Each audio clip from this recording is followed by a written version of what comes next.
रहमान दीन इस्लाम पे एतराज़ करने वाले कुछ मगरबी या मगरबी फ़िक्र रखने वाले लोग ये कहते हैं कि इस्लाम औरत के अक्ल व फ़हम और उसकी सलाहियतों को अहमियत नहीं देता, बल्कि उसे सिर्फ़ एक जिस्म के तौर पर देखता है।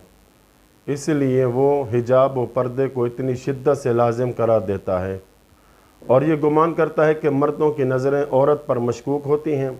चुनांचे इस्लाम उसे मर्दों के साथ इख्तिलात और आज़ादाना मेलजोल से दूर रखता है। उनका ख्याल है कि मुसलमान मर्द दबाव और जिनसी रग़बत का शिकार हैं, इसलिए वो किसी भी औरत को देखकर फ़ौरन मुतासिर हो जाते हैं और अपनी ख़वातीन के बारे में शदीद गैरत का मुज़ाहरा करते हैं।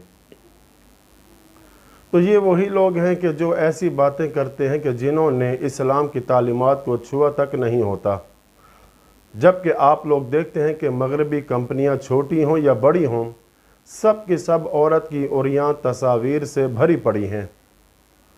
तो सवाल ये है कि वहाँ औरत के अक्ल व शऊर की कितनी कदर की जा रही है, और आखिर औरत की अक्ल का बर्गर, परफ्यूम और गाड़ियों से क्या ताल्लुक़? क्या खुशबू को समझने के लिए औरत के जिस्म की नुमाइश ज़रूरी है? हत्ता कि सिगरेट जैसी चीज़ को भी औरत की तस्वीर से फ़रोख्त किया जाता है। क्या ये सब औरत की अक्ल की तशहीर है? अमरीकी मुहक्किका नाओमी वुल्फ अपनी मारूफ किताब द ब्यूटी मैथ में इस बात पर ज़ोर देती हैं कि औरत का ये तिजारती इस्तेमाल और हर शोबे में इसे एक जिस्म के तौर पर पेश करना दरअसल एक मर्दाना निज़ाम पार्टिकल सिस्टम की पैदावार है। एक ऐसा निज़ाम जो औरत को फ़ैसला साजी की सतह से दूर रख कर सिर्फ़ उसके जिस्म को बतौर आला इस्तेमाल करता है। वो कहती है कि अब हुस्न एक नया निज़ाम नक़द बन चुका है और औरत पर तसल्लुत कायम रखने का एक नया नज़रिया वजूद में आ चुका है।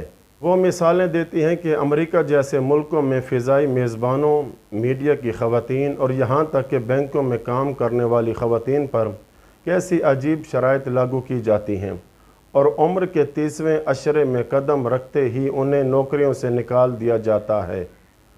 और हस्ब मामूल मगरिब की ये फ़िक्री कचरा हमारे उसूलों की दीवार के उस पार फेंका जाता है जहाँ खोखले नारे जैसे आज़ादी और तरक्की के भिखारी जमा हो जाते हैं।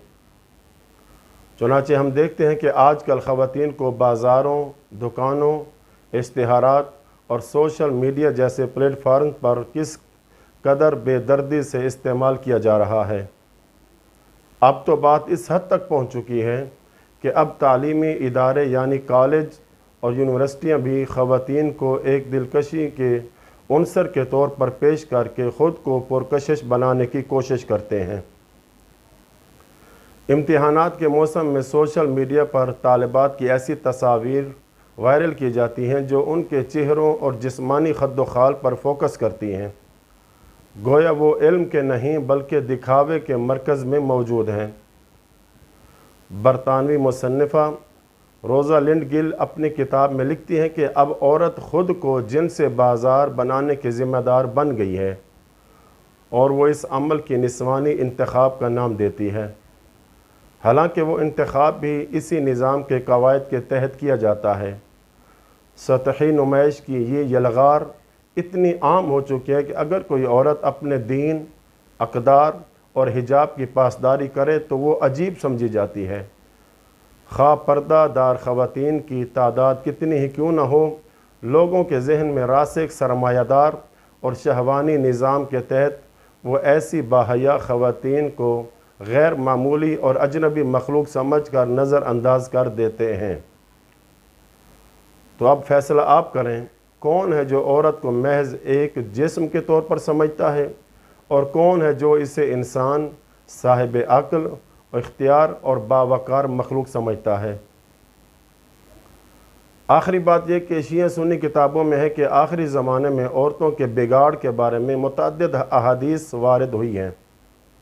जब मुआशरे में फ़साद बढ़ता है तो लाज़मन नेकी और इस्लाह कम हो जाती है, और आजकल औरतों को बिगाड़ने के लिए जो प्रोग्राम्स पेश किए जा रहे हैं वो इसी फ़साद का एक हिस्सा है।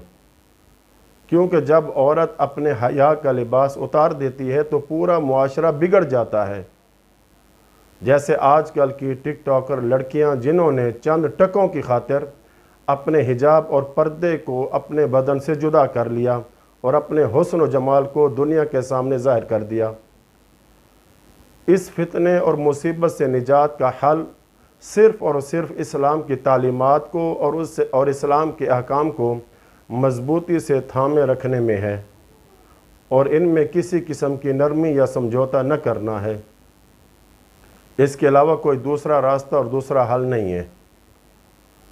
اس حوالے سے ہماری مسلم خواتین کو سمجھنے کی، سوچنے کی ضرورت ہے کہ کہیں ہم اسلام دشمن کی سازش کا حصہ تو نہیں بن رہی۔ اللہ سے دعا ہے کہ ہماری مسلمان خواتین کو اسلام کی تعلیمات حاصل کرنے کی توفیق عطا فرمائے اور مغرب کی سازشوں کو سمجھنے کی بھی توفیق عطا فرمائے۔ آمین یا رب العالمین۔ وصلی اللہ علی محمد وآل بیتہ الطاہرین۔